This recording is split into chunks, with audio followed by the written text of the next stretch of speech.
1639 வருஷம் வேங்கடப்ப நாயக்கருக்கும் ஆங்கில வணிக பிரதிநிதி பிரான்சிஸ் டேவுக்கும் இடையே ஒரு ஒப்பந்தம் கையெழுத்தாகுது இல்லையா, அந்த நாள் தான் நம்ம இன்னைக்கு சென்னை தினமாக கொண்டாடிக்கிட்டு இருக்கோம்.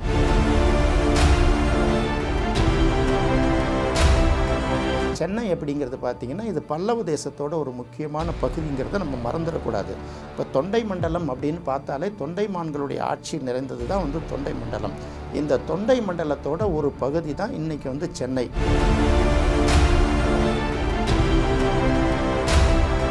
தமிழகத்தை ஆண்ட கடைசி தமிழ் மன்னர்கள் சம்புவராயர்கள் அப்படின்னு நம்ம ஏற்கனவே நம்ம நிகழ்ச்சியில் பார்த்துருக்கோம் இல்லையா.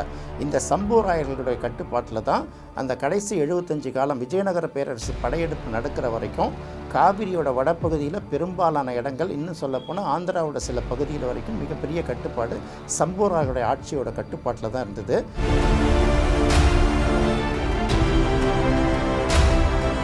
ஆங்கிலேயோட வணிக பிரதிநிதி இங்கே வேங்கடப்ப நாயக்கருடைய ஒரு அக்ரிமெண்ட் போட்ட பிறகு ஒரு பகுதி மாதரசன் பட்டினம், இன்னொரு பக்கம் சென்னப்ப நாயக்கன் பட்டினம், இது ரெண்டும் சேர்ந்த பகுதி தான் பிற்காலத்தில் மெட்ராஸ் அப்படின்னு அழைக்கப்படுது. வெள்ளையர்கள் எல்லாமே அதை மெட்ராஸ் மெட்ராஸ் அப்படிங்கிறாங்க. நம்ம தமிழர்களில் சில பேர் மெட்ராஸ் அப்படிங்கிறத மதராஸ் அப்படிங்கிறாங்க.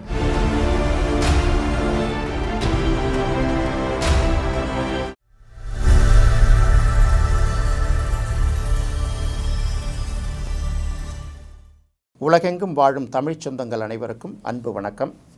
தமிழகத்தோட தலைநகர் சென்னை அப்படின்னு பார்த்திங்கன்னா உலக அளவில் இருக்கக்கூடிய 50-60 நகரில் குறிப்பிட்டு சொல்லக்கூடிய ஒரு நகரம் இந்த சென்னை நகரம் விளங்கிட்டு இருக்கு. அதே போல் பார்த்திங்கன்னா இந்தியாவில் 4வது மிகப்பெரிய நகரம் அப்படிங்கிற சிறப்புக்குரியதும் இந்த சென்னை மாநகரம் தான். இந்த சென்னையோட வரலாறு அப்படிங்கிறது பார்த்திங்கன்னா சுமார் ஒரு 380-385 வருடங்களாக தான் நம்ம பார்த்துக்கிட்டு இருக்கோம்.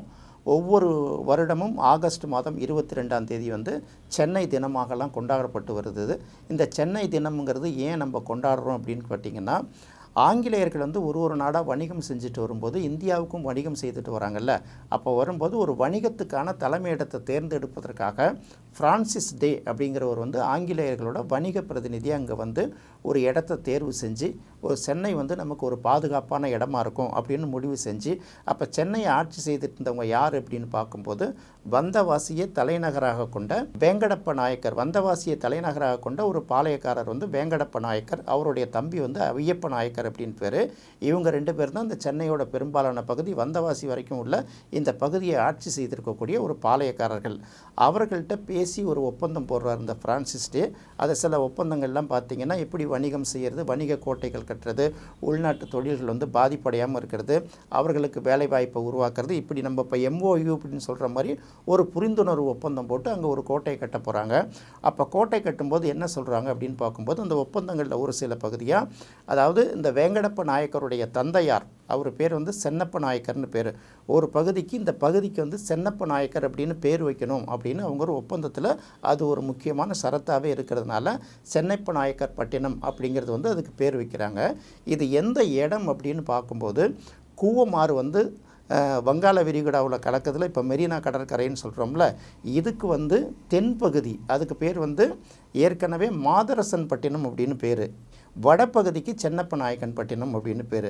இது ரெண்டுத்தையும் சேர்த்த பிறகு தான் 1639 வருஷம் வேங்கடப்ப நாயக்கருக்கும் ஆங்கில வணிக பிரதிநிதி பிரான்சிஸ் டேவுக்கும் இடையே ஒரு ஒப்பந்தம் கையெழுத்தாகுது இல்லையா, அந்த நாள் தான் நம்ம இன்றைக்கி சென்னை தினமாக கொண்டாடிக்கிட்டு இருக்கோம்.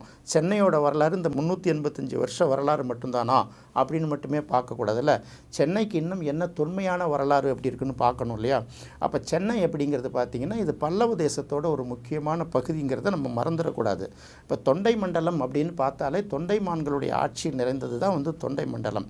இந்த தொண்டை மண்டலத்தோட ஒரு பகுதி தான் இன்றைக்கி சென்னை. இன்னும் தெளிவாக சொல்லப்போனால் செங்கல்பட்டு மாவட்டத்தோட ஒரு சிறு பட்டினம், அதாவது ஒரு துறைமுக பகுதி, ஒரு மீனவ குப்பம், அதுலேருந்து தான் இந்த சென்னைங்கிறதே ஆரம்பிக்குது. இந்த சென்னைக்கு ஏன் மதராசப்பட்டினம் அப்படின்னு ஒரு பேர் வந்தது, மெட்ராஸ் அப்படின்னு ஒரு பேர் வந்தது, உண்மையிலே இதோட பேர் என்ன, இதுக்கு ஏதாவது ஆதாரம் இருக்குதா அப்படிங்கிறத பார்க்கும்போது நம்ம ஏற்கனவே ஒரு நிகழ்ச்சியில் பேசும்போது பல்லவர்களை பற்றி பேசும்போது திரையர் அப்படிங்கிற ஒரு விஷயத்தை சொன்னோம். இளந்திரையன் அப்படிங்கிற ஒரு பேர் தொண்டைமான்களுக்கு உண்டு. இந்த தொண்டை மண்டலத்தை ஆட்சி செய்தவர்கள் அந்த திரை அப்படிங்கிறது அலை, நம்ம திரைக்கடலோடையும் திரவியம் தேடு அப்படின்னு சொல்கிறோம்ல. அப்போ நாகநாட்டு இளவரசி பீலிவளைக்கும் சோழ மன்னனுக்கும் பிறந்த குழந்தைய இங்கே கொண்டாந்து ஒப்படைக்கிறதுக்கு முன்னாடி கடல் கொந்தளித்து இந்த குழந்தை மட்டும் இங்கே வந்து கடலில் ஒரு மாதிரி அலையிலேயே மிதந்துக்கிட்டு வந்து கொண்டாந்து இங்கே சேர்த்ததுனால அலைங்கிற திரையால் உந்தப்பட்டதுனால திரையன் அப்படிங்கிற ஒரு பேரும் இளந்திரையன் அப்படிங்கிற ஒரு பேரும் அவருக்கு உண்டாச்சு. இவர் தான் பல்லவர் குலத்தோட முதல்வனாக கருதப்படுவது. இதை தான் வந்து கடியலூர் உருத்திரங்கண்ணனார் பொருணராற்றுப்படையில் இந்த ஒரு இலக்கியமாக படைச்சிருக்காரு அப்படிங்கிறது நம்ம ஏற்கனவே ஒரு நிகழ்ச்சியில் பேசியிருந்தா கூட இந்த இடத்துல நமக்கு நினைவு கூறுறது நல்லது. இதை ஏன் இந்த சென்னையோட நினைவு கூறணும் அப்படின்னு பார்க்கும்போது இந்த திரை அப்படிங்கிற ஒரு வார்த்தை இருக்குல்ல, அலை, அந்த திரையர் அப்படிங்கிற பேர்னால தான் சென்னைக்கு வந்து பார்த்திங்கன்னா சங்க இலக்கியத்த காலத்தில் மாதிரையன் பட்டினம் அப்படிங்கிற ஒரு பேர் வந்திருக்கு. ஏன்னா இது திரையர்களுடைய பட்டினம், திரையர்களுடைய நாட்டுக்கு இளந்திரையன் அதாவது பல்லவர்களுடைய நாட்டுக்கு சொந்தமான ஒரு பட்டினம் இருக்கிறதுனால மாதிரையன் பட்டினம் அப்படிங்கிற ஒரு பேர் இந்த இடத்துல உருவாக்கப்பட்டிருக்குது. இது எங்கேருந்து இந்த குறிப்புகளை நம்ம பார்க்குறோம் அப்படின்னு பார்க்கும்போது பல்லவர்களுடைய வரலாற்றில் வந்து மிகச்சிறந்த வெற்றியாளனாக கருதப்படக்கூடிய நரசிங்க போத்தரையன் அதாவது மாமல்லன் அப்படின்னு சொல்கிறோம் இல்லையா, இந்த நரசிம்மனுடைய காலத்து வரலாற்றில் அந்த நரசிம்மன் வந்து ஆட்சி செய்து வலிமையான மன்னர்களாக இருந்த காலகட்டத்தில் அந்த அரச குடும்பத்தைச் சேர்ந்த ஒரு பெண்ணுக்கு ஒரு தீராத பிணி ஏற்பட்டிருக்கு. எங்கெங்கேயோ இருக்கக்கூடிய புகழ்பெற்ற மருத்துவர்கள்லாம் வந்து சிகிச்சை அளித்தோம். அந்த பெண்ணுக்கு வந்து அந்த பிணி, இந்த நோய் தீரவே இல்லை. அந்த காலகட்டத்தில் என்ன பண்ணுறாங்கன்னா, அப்போ இங்கே பல்வேறு மதங்கள் இருக்குது, பௌத்த மதம் இருக்குது, ஜைன மதம் இருக்குது, ஆசீவக மதம் இருக்குது. அப்போ யார் யாரோ என்னென்னமோ வந்து மருத்துவ சிகிச்சையெல்லாம் பண்ணியும் அந்த பெண்ணை வந்து குணப்படுத்த முடியல. அப்போ வந்து என்ன பண்ணுறாங்கன்னா, ஆசீவக மதத்தை சேர்ந்த நற்கௌதமன் அப்படிங்கிற ஒரு துறவி இருக்கார், அவருடைய சீடர் வந்து அந்த பெண்ணுக்கு சிகிச்சை அளித்து அந்த நோயை குணப்படுத்துகிறாங்க. அதனால் என்ன பண்ணுறாங்க அப்படின்னு கேட்டிங்கன்னா, அந்த நோயை குணப்படுத்துறதுனால அவருக்கு வந்து அரசர்கள் சார்பாக வந்து நிலங்களை தானமாக கொடுக்குறாங்க. அப்போ நிலங்களை தானமாக கொடுக்கும்போது அப்போது மாதிரையன் பட்டினத்தைச் சேர்ந்த ஆசீவக துறவி நற்கௌதமனுடைய சீடனுக்கு நிலதானம் இந்த காரணத்துக்காக வழங்கப்பட்டது அப்படிங்கிற குறிப்பு வந்து 7ஆம் நூற்றாண்டிலே இருக்குது. அந்த மாதிரையன் பட்டணம் தான் மாதரசன் பட்டணம் அப்படின்னு பின்னால் மாறப்பட்டது.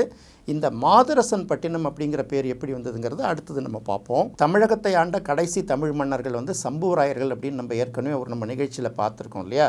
இந்த சம்புவராயர்களுடைய கட்டுப்பாட்டில் தான் அந்த கடைசி 75 காலம் விஜயநகர பேரரசு படையெடுப்பு நடக்கிற வரைக்கும் காவிரியோட வடப்பகுதியில் பெரும்பாலான இடங்கள், இன்னும் சொல்லப்போனால் ஆந்திராவோட சில பகுதியில் வரைக்கும் மிகப்பெரிய கட்டுப்பாடு சம்புவராயர்களுடைய ஆட்சியோட கட்டுப்பாட்டில் தான் இருந்தது. அப்போ சம்புவராயர்களை வீழ்ச்சி அடைவதற்காக தான் விஜயநகர பேரரசர்கள் இங்கேருந்து படையெடுத்து வராங்க. நிச்சயமாக வந்து விஜயநகர பேரரசை சேர்ந்த அந்த குமார கம்பனெல்லாம் வரல, அவங்களுடைய படை தளபதி கண்டரகோலி மாராயன் அவர் தான் வந்து படையெடுத்து வராரு.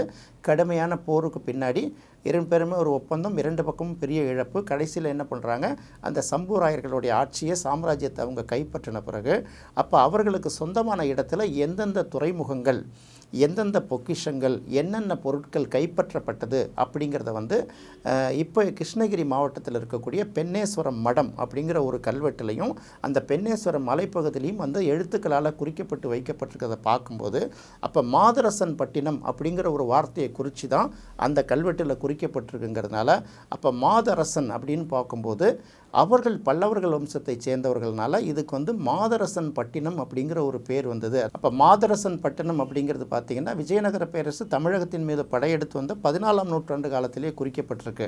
அப்போ சென்னையோட பழைய பேர் அப்படின்னு பார்க்கும்போது நாம் வந்து ஆங்கிலேயர்களுக்கும் இவர்களுக்கும் நடந்த ஒப்பந்தம் நடத்தக்கூடிய இந்த வரலாறை மட்டும்தான் பார்க்குறோம்.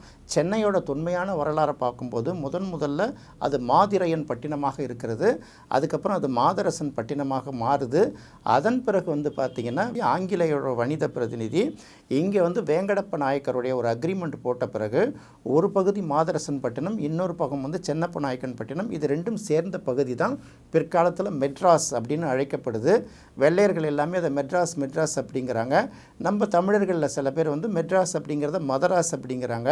அப்போ மெட்ராஸும் மதராஸும் மாறி மாறி வந்துக்கிட்டே இருக்கிற ஒரு காலகட்டத்தில் சென்னைங்கிற பேரும் நம்ம குறிப்பிட்டு தான் எழுதிக்கிட்டே இருக்கோம். ஒரு காலத்தில் 1996க்கு பிறகு தான் சென்னை அப்படிங்கிறது வந்து அதிகாரப்பூர்வமாக தமிழக அரசால் அறிவிக்கப்பட்டதுனால அப்போ மாதிரையன் பட்டணம் மாதரசன் பட்டணமாக மாறி மாதரசன் பட்டணம் மெட்ராஸாகவும் மதராஸாகவும் மாறி கடைசியில் வந்து இது சென்னையாக உருப்பெற்றிருக்கு. உண்மையிலே சென்னைங்கிறது எவ்வளவு சிறப்பு மிகுந்தது, தொண்டையர்களுங்கிறது எவ்வளவு சிறப்பு மிகுந்தது. இந்த பக்கம் உள்ள வந்து அந்த துறைமுக பட்டணங்கள்லாம் பார்த்திங்கனாலே நமக்கு அதுலேருந்தே தெரியும். இந்த பக்கம் கரெக்டாக எடுத்துக்கோங்க. இப்போ சென்னையில் இருக்கிற துறைமுக பட்டணம் பார்த்திங்கன்னா பழவேற்காடுலேருந்து நம்ம பழவேற்காடு ஏரி எடுத்துக்கிறோம், அதுக்கப்புறம் மெரினா துறைமுகத்தை எடுக்கிறோம், அதுக்கப்புறம் பார்த்திங்கன்னா மகாபலிபுரத்தை எடுக்கிறோம், அதுக்கு முன்னாடி சதுரங்கப்பட்டினத்தை எடுக்கிறோம், அப்படி கடலூர் வரைக்கும் நிறைய நாகப்பட்டினம் வரைக்கும் தொடர்ந்து இந்த துறைமுகங்களாகவே போயிட்டுருக்கோம். இதில் வந்து பார்த்திங்கன்னா இந்த ஷட்ராஸ் அப்படிங்கிற ஒரு ஊர் இருக்குது. ஷட்ராஸுங்கிறத வந்து சதுரங்கப்பட்டினம் அப்படின்னு நம்ம இன்றைக்கி சொல்லிகிட்டு இருக்கோம். உண்மையிலே இந்த சதுரங்கப்பட்டினம் அப்படிங்கிறதுக்கு உண்மையான பெயர் எப்படி வந்தது அப்படின்னு பார்க்கும்போது ராஜநாராயண சம்புவராயன் பட்டினம், அதாவது சம்புவராயர்களில் வந்து அந்த மன்னர் ஒருத்தருடைய பேர் தான் ராஜநாராயண சம்புவராயன் அப்படிங்கிறது. அவருடைய பெயர்னால் அந்த துறைமுகம் உருவாக்கப்பட்டதுனால அதுக்கு வந்து ராஜநாராயண சம்புவராயன் பட்டினம் அப்படின்னு பேர். அது பிற்காலத்தில் என்ன ஆகுது, சம்புவராயன் பட்டினம் ஆயிரு சதுரங்கப்பட்டினமாக மாறி இன்றைக்கி அதோட பேர் என்ன சொல்லிகிட்டு இருக்கோம் அப்படின்னு கேட்டிங்கன்னா, அது வந்து பார்த்திங்கன்னா ஷட்ராஸ் அப்படிங்கிற ஒரு பேரில் அழைச்சிக்கிட்டு இருக்கோம். இதே போல் பல்வேறு துறைமுகங்கள் வந்து பொலிவிழந்து போனாலும் இன்றைக்கி பயன்பாட்டில் இல்லாட்டி கூட பார்த்திங்கன்னா அது வந்து அந்த அரசர்களோட பல்லவர்களோட பேரை சொல்கிறது. இதுவும் சென்னையோட ஒரு பகுதி தான், தொண்டை நாட்டோட ஒரு பகுதி தான் அப்படிங்கிறத நம்ம மெயினாக பார்க்க வேண்டியிருக்கு. அதுக்கப்புறம் பார்த்திங்கன்னா இன்றைக்கி இருக்கக்கூடிய நீலாங்கரையை சொல்கிறோம். அது நீலாங்கரை அப்படிங்கிறது என்ன பேருன்னா நீல கங்கரையர்கள். நம்ம ஏற்கனவே ஒரு நிகழ்ச்சியில் சொல்லியிருக்கோம். இந்த கங்கர்கள் அப்படிங்கிறவங்க வந்து பார்த்திங்கன்னா அவர்களும் வந்து தமிழ்நாட்டில் பல பகுதிகளில் சிற்றரசர்களாக இருந்தவர்கள் தான். இந்த கங்கர்கள் வந்து பல இடங்களில் வந்து பார்த்திங்கன்னா சேரர்களுக்கு சோழர்களுக்கெல்லாம் வந்து பாண்டியர்களுக்கெல்லாம் பார்த்திங்கன்னா துணையாக நின்று போர் தொடுத்திருக்காங்க. இங்கேருந்து மற்ற நாடுகளுக்கும் வந்து போர் தொடுத்து போயிருக்காங்க. அப்படிங்கிறதுனால இப்போ அவர்கள் வந்து பார்த்திங்கன்னா கடற்போரில் சிறந்தவர்களாக இருக்கிறவர்களுக்கு வந்து அந்த கங்கரையர் அப்படிங்கிற ஒரு பட்டம் உண்டு. இது கடலை ஒட்டி இருக்கிறதுனால நீல கங்கரையர் அப்படிங்கிற பேரை வச்சுருக்கிறதுனால நீல கங்கரையன் பட்டினம் அப்படிங்கிற ஒரு வார்த்தை தான் காலப்போக்கில் நீலாங்கரை பட்டினமாகி இன்றைக்கி வந்து அந்த பட்டினம் போய் நீலாங்கரை அப்படிங்கிற ஒரு பேரில் அழைக்கப்படுது. இன்னும் சொல்ல போனால் பார்த்திங்கன்னா இந்த கிழக்கு கடற்கரை சாலை முழுக்க பார்த்திங்கன்னா நிறைய துறைமுகங்கள் கன்னியாகுமரியில் ஆரம்பித்து ஆந்திராவில் இருக்கக்கூடிய பல்வேறு துறைமுகங்கள்லாம் இருக்குது. இதெல்லாம் இப்போதைய காலகட்டங்களில் ஒரு பகுதி ஆந்திராவுக்கு சென்றிருக்கலாம், இன்னொரு பகுதி வெவ்வேறு மாநிலங்களுக்கு சென்றிருந்தால் கூட இந்த சென்னையோட வரலாறு அப்படிங்கிறது வந்து தமிழகத்தோட வரலாற்றுக்கு அது ஒரு முதல் அடையாளம் இல்லையா. உடலில் பல பாகங்கள் இருந்தாலும் முகம் வந்து முக்கியமான அடையாளம் இருக்கிற மாதிரி இந்த 385 வருஷத்தில் அதுக்கு முன்னாடி மிகச்சிறப்பு பெற்ற நகர்கள் எல்லாம் அது வந்து அந்த அளவுக்கு பெருசாக இல்லாட்டி கூட சென்னை வந்து கிட்டத்தட்ட ஒரு 385 வருஷத்துக்குள்ளார பார்த்திங்கன்னா உலக அளவில் ஒரு புகழ்பெற்ற நகராகவும் ஒரு மாநகரம் அப்படின்னு சொல்கிறோம் இல்லையா. இப்போ கிரேட்டர் சென்னை அப்படிலாம் சொல்லிகிட்டு இருக்கோம். பல்வேறு இனம், பல்வேறு மொழி, பல்வேறு மக்கள், பல்வேறு பண்பாடுகள் வந்து எல்லாம் வந்து ஒற்றுமையாக வாழ்ந்துட்டு இருக்கும்போது இந்த மக்களோட இந்த சென்னையோட பூர்வீகமான வரலாறு என்ன அப்படிங்கிறத வந்து தெரிஞ்சிக்க வேண்டிய அவசியம் இங்கே வசிக்கக்கூடிய ஒவ்வொருத்தருக்கும் உண்டுங்கிறதுனால இது வந்து ஆங்கிலேயர் காலத்து வரலாறு மட்டுமல்ல, அதுக்கு முன்னாடி பல்லவர் காலத்து வரலாறு, சோழர் காலத்து வரலாறு, இதெல்லாம் சொல்லணுங்கிறதுனால தான் இந்த மாதரசன் பட்டினத்தை பற்றியும் மதராசப்பட்டினத்தை பற்றியும் சென்னையை பற்றியும் இந்த நிகழ்ச்சியில் சொல்லிகிட்டு இருக்கோம். இது உங்களுக்கு ரொம்ப பிடிச்சிருக்குன்னு நினைக்கிறேன். மீண்டும் மற்றொரு சுவையான நிகழ்ச்சியில் சந்திக்கலாம். நன்றி, வணக்கம்.